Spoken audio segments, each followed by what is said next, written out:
Bueno, lo que vamos a ver ahora son dos conceptos muy importantes que se relacionan entre sí ínfimamente, pero que al mismo tiempo son muy diferentes. Es muy importante que entendamos esta parte porque esta es la base prácticamente de la construcción y la elección de los materiales de nuestras estufas de masa térmica. Bueno, empecemos por la masa. Ya las estufas se llaman estufas de masa térmica, ¿sí? Que son estufas eficientes. Justamente por eso. Según la masa del material, ¿sí? Que nosotros elijamos para nuestra estufa o combinemos en nuestra estufa, va a ser la calidad, ¿sí? Y la eficiencia post fuego, ¿sí? Una vez que se apague, de mantener el calor sin que esté haciendo combustión.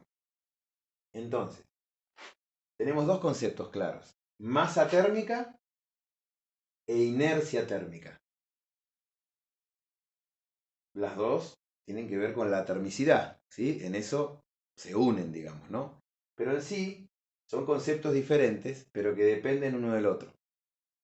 La masa térmica es el material por el cual está conformado, ¿sí? El tipo de objeto que nosotros vamos a estar usando, en este caso barro, ladrillo refractario, tejuela refractaria, arcilla refractaria, ladrillo cocido común, adobe, lo que sea, ¿sí? Cada uno de esos materiales tiene una masa térmica determinada. ¿Qué quiere decir eso?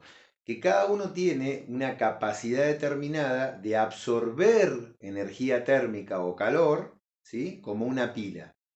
¿Sí? En este caso, el que más puede absorber energía calórica es un ladrillo refractario, por ejemplo. ¿Por qué? Y porque tiene una masa, ¿sí? Mucho más densa y capaz de acumular mucha más cantidad, ¿sí? Antes de saturar. ¿Qué quiere decir saturar? Antes de que no pueda acumular más energía calórica y desprenda hacia afuera toda esa energía de a poco que fue adquiriendo en ese tiempo que estuvo expuesta al calor. Entonces, la masa tiene que ver con la densidad del material y que es la capacidad que tiene de poder absorber calor. Y la inercia térmica, ¿sí? Es la capacidad que tiene el material en el tiempo de liberar calor, ¿sí? O sea, es directamente proporcional a la masa térmica. ¿Por qué? Porque un ladrillo refractario, si bien tarda el doble de tiempo, por ejemplo, que un ladrillo cocido común, en saturar, o sea, en no poder absorber más energía térmica, tarda el doble del tiempo en saturar, tarda el doble del tiempo en enfriarse. ¿Sí? ¿Qué quiero decir con esto? Un ejemplo claro. Yo agarro un cuchillo de metal, por ejemplo, lo pongo en el fuego 15 segundos, lo toco y me quemo. ¿Por qué? Porque el metal tiene baja masa térmica, ¿sí? Y tiene poca inercia térmica. O sea, satura enseguida y libera enseguida el calor. ¿Sí? No tiene capacidad de retener calor. No es que satura, está muy caliente, pero permanece caliente, no sé, una hora. Sino que enseguida libera y a los 30, 40 segundos lo vuelvo a tocar, está tibio, después de 2 minutos se enfrió. En cambio, los materiales que vamos a usar nosotros, que ya habíamos hablado: barro, ladrillo refractario, arcilla refractaria, arcilla común, ladrillo, cocido, adobe, tienen una densidad y una masa térmica elevada, cada uno característica de cada densidad de esos materiales que estamos eligiendo, y al mismo tiempo tienen una inercia térmica prolongada, unos más que otros de acuerdo a su densidad.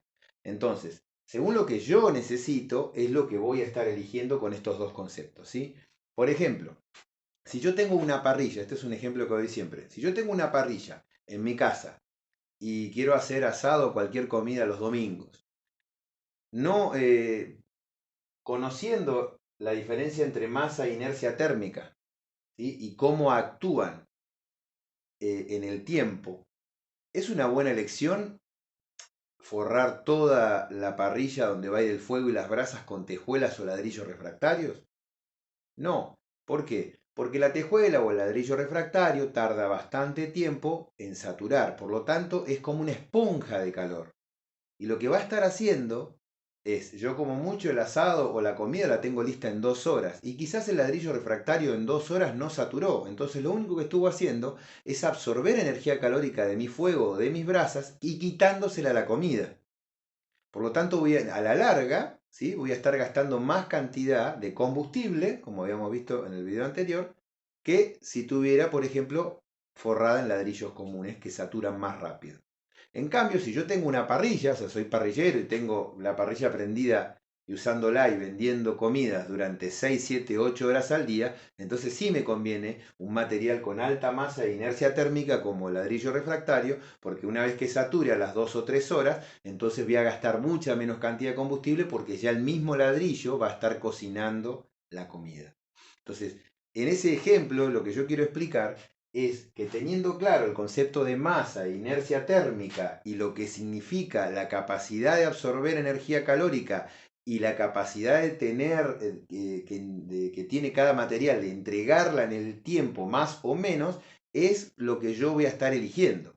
Entonces, en el caso de una estufa, por ejemplo, si yo quiero tener una eficiencia máxima, y bueno, quizá no necesito, porque como no me encuentro en Rusia y no estamos a 50 grados bajo cero, ladrillos refractarios para toda la estufa, porque yo quizá para que la estufa ande a pleno o al 100%, o bien llamado en régimen, necesito, no sé, 8 o 10 horas de fuego, y no es lo que me conviene a mí. Entonces, ¿qué hago? Le pongo ladrillos cocidos, pero lo que sí me conviene es que la cámara de combustión permanezca muy caliente la mayor cantidad de tiempo posible para que a la noche, cuando se termine de consumir el último tronco o el último leño, cuando yo me levanto a la mañana conserve más de 300 grados para que cuando yo ponga un leño se vuelva a prender. Entonces quizá la cámara de combustión es mejor para un funcionamiento más óptimo que esté forrada en tejuelas o ladrillos refractarios.